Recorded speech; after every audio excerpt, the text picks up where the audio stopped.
ended up boiling down to two candidates, which was Nkosazana Dlamini-Zuma and Cyril Ramaphosa. And those are the people that we are then meant to concentrate on.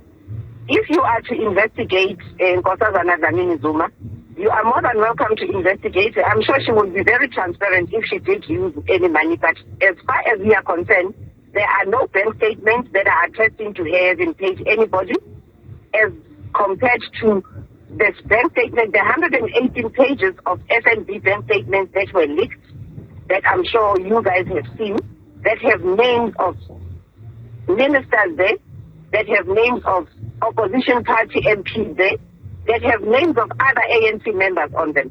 It now explains as to why so many compromises and capitulations were made, leading to a situation where economic power remained in the hands of the white minority, leaving black people with meaningless political power.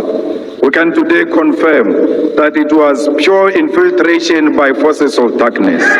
When it was clear President Mandela is not going to make you the first deputy president of the democratically elected South African government in 1994, you threw tantrums and even boycotted his inauguration. That Comrade Cyril Ramaphosa, Secretary General of the ANC, will be taking up a senior position in the private sector.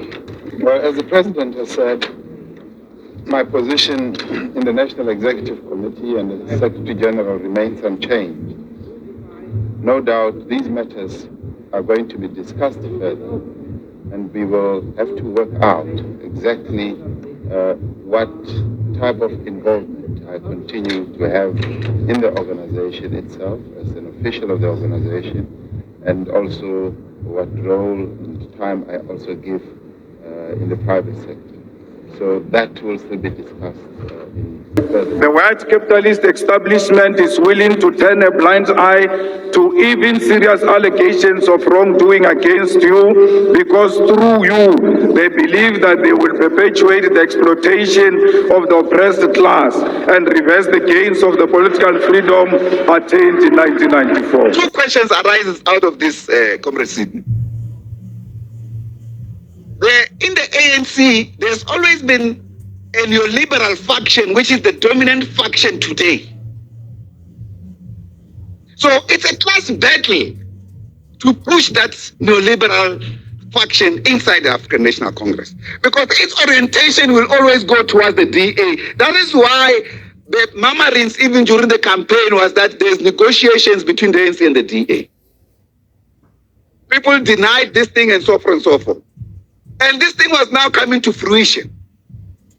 We tried to move around, because the ANC, after one or two meetings, they rejected the EFF, said, no, we can't go, the EFF don't respect us and so forth.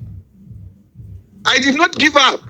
The first day I went to meet Comrade Floyd is the day after I buried my brother. I lost my brother when I was at the Sengoba rally.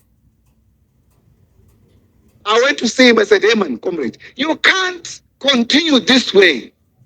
I went to the ANC. It was back and forth, begging people to actually focus on the possible revolutionary path. It would be better to be irritated by the EFF in cabinet than to be irritated by the neoliberal forces who want to be dominant and take control of the revolution.